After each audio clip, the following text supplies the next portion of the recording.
In a world where greed, inequality, and political injustice has affected many innocent people and minority groups, Bob Gnezda was there to restore the hope and change the lives of those affected and less fortunate. He convinced Ronald Reagan to give away millions of dollars worth of food to the poor that would have been otherwise wasted and dumped in the ocean. He convinced the White House and Congress to allocate a larger number of food stamps to a wider range of groups in need.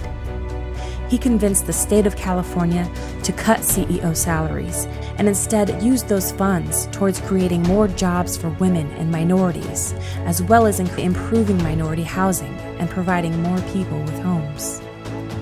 He was also a veteran of the civil rights movement and helped African American minorities gain control of their vote.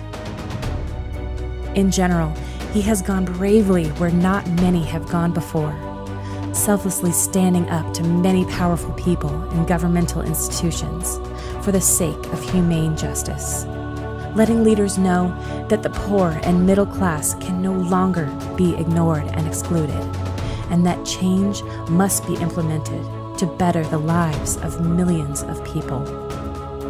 His legacy has changed human history for the highest good possible and will never be forgotten.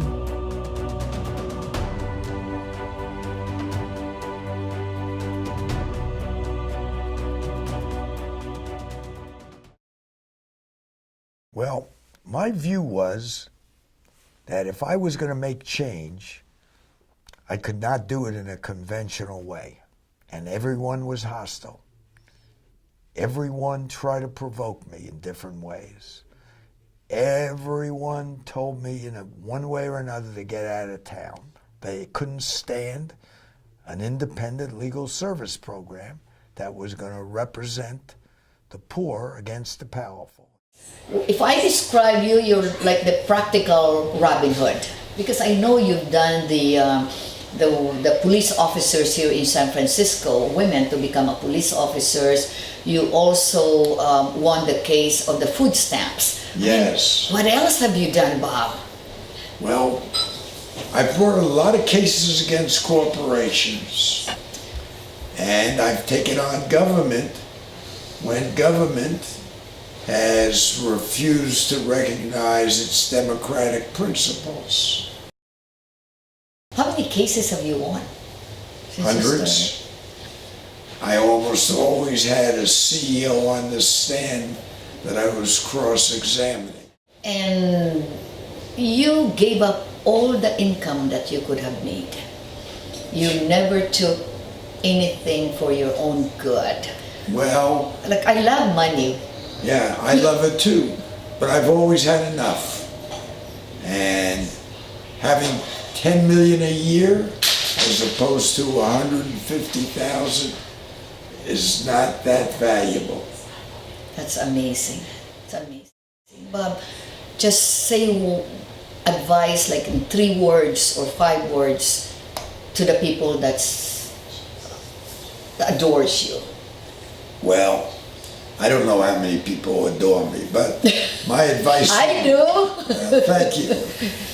I would say my advice is to be true to yourself and follow your convictions, and don't be that afraid, because the consequences most of the time will be beneficial. Thank you so much, Bob, for all the work that you've done for all of us. Well, thank you very much, Faith, for letting me work with you and your great team. Thank you. It's always a great pleasure for me to honor a kid like Bob here, years younger than I am, so it's a particular pleasure. I'm sure I have great hopes for him when he grows up. I made a couple of notes. CRLA, I have DC complaint, it says. That's always been one of my favorite activities that Bob was involved in. He filed a complaint which he sent to the White House against several agencies because they didn't have proper affirmative action programs. And it was so well done that the lawyers in the White House thought it was a formal complaint, and they called him to see if they could get an extension of time to answer his complaint. Bob, we're all proud of the work that you've done for all these years. You know, leadership is about inspiring people, and that's what Bob does. He inspires people through his courage, through his intellect, through his good-naturedness, and for his heart, and for what he wants to do on behalf of people in this country. And that inspires others to want to be like him and emulate him. And if I can pack into my experience, you know, what he's packed into in his 60 years in this business and doing what he's done, I'll feel very lucky. And you guys are lucky to have him, and we're all lucky to know him. I guess the most important thing I want to say about Bob Gnezda, and I say it to many people, is he is the most imaginative and effective lawyer that I've ever worked with. Bob won the Lauren Miller Award from the California Bar Association, naming him the most effective public interest lawyer in California. As far as I know, he's been the most effective public interest lawyer in this nation. Let me give you an example of how efficient and effective Bob can be.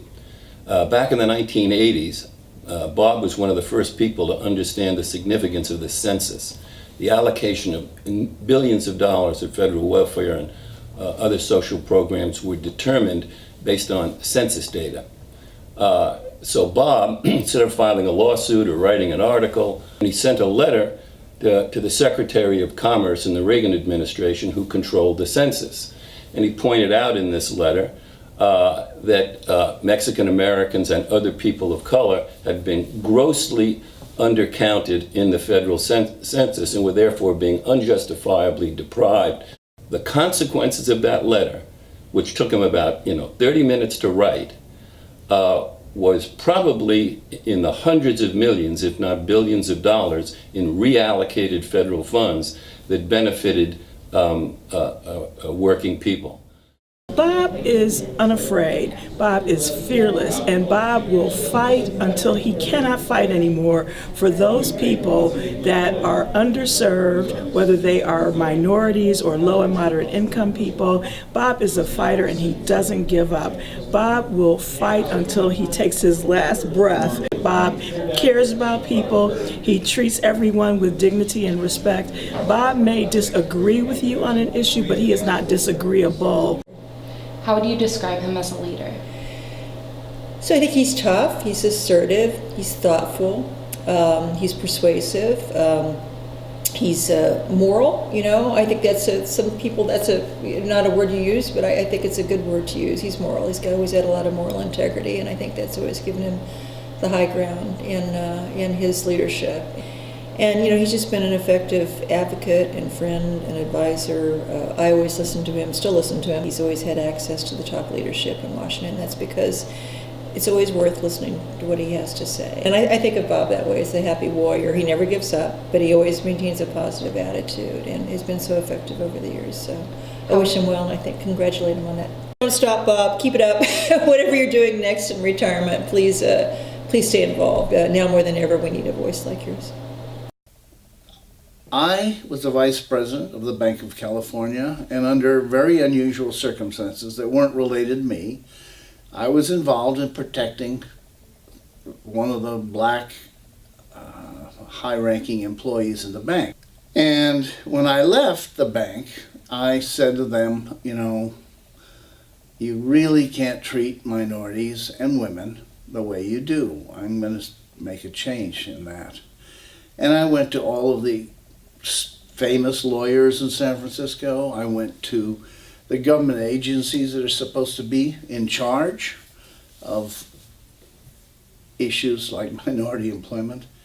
They all told me to go to hell, politely. I finally found Bob Gnezda. He brought the case, we won, and Bob took that victory, went to all of the major financial institutions and said, sign on to this too, which is to put minorities and women in management and high-ranking positions. Banking was and still is probably the most integrated business in America, thanks to Bob Gnezda. as we grow older and as there are fewer and fewer of us left, it's very important that we not lose the insight, the information, the knowledge of people and of events that occurred during our time. It's up to us to tell the true history of people, extraordinary people like Bob, who lived in our time. And I'm convinced, as I have been for many years, that Bob is the greatest public advocate in the history of the world. That he, think about it, 50 years of advocacy for minorities, for women, for farm workers, for the handicapped, for low-income people, for disenfranchised people from all over. Almost anybody who was less fortunate could count on help and support from Bob. As a matter of fact, this has been the essence and purpose of Bob's entire life. The banks and the power people would bring in their lawyers from all over the country, and there'd be 100 lawyers in the room representing these utilities, and that would be Bob and I. And I would say, Bob, look at, they got all these lawyers. He said, don't worry about it. It means we're even.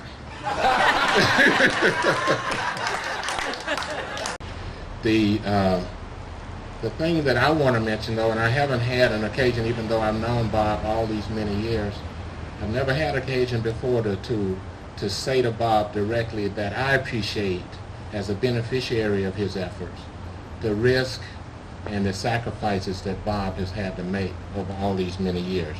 Because in order for Bob to be effective, he had to challenge, he had to get in the face, he had to confront some of the most powerful institutions in this country. The power industry, the banks, the insurance companies, and even governmental agencies had to be confronted in order for Bob to be effective. And in doing this, he had to often sail against the current of his time. Bob, we want to thank you. And I know this is your final answer. You're going to retire, because you've said that many times. But I know this is it, and we know that. So I'm gonna miss you badly. Not just me, but everyone will miss you. You're a special man. You work so hard. You never give up. You're not afraid of anybody. No one is richer than you. No one is poorer than you. But you deserve to retire. And you take care because you left a legacy. You will always be remembered, and wherever you're doing or whatever you're gonna be doing, Bob Ginesta will always be around, because I will never stop thanking you and will never stop talking about you. We love you so much, Bob. I love you dearly. Thank you. Your extraordinary work in the field of social justice over the course of the past 50 years has truly inspired us all. You have worked tirelessly on behalf of the underprivileged and underserved. You make this world a better place. Thank you for all of your amazing achievements over the years. And lastly, thank you for the efforts that you put forth to open the doors to success for the National Asian American Coalition, as well as the National Diversity Coalition. Our work will never be done. Thank you for your fearless leadership. We are eternally grateful. Congratulations, Robert Ginesta.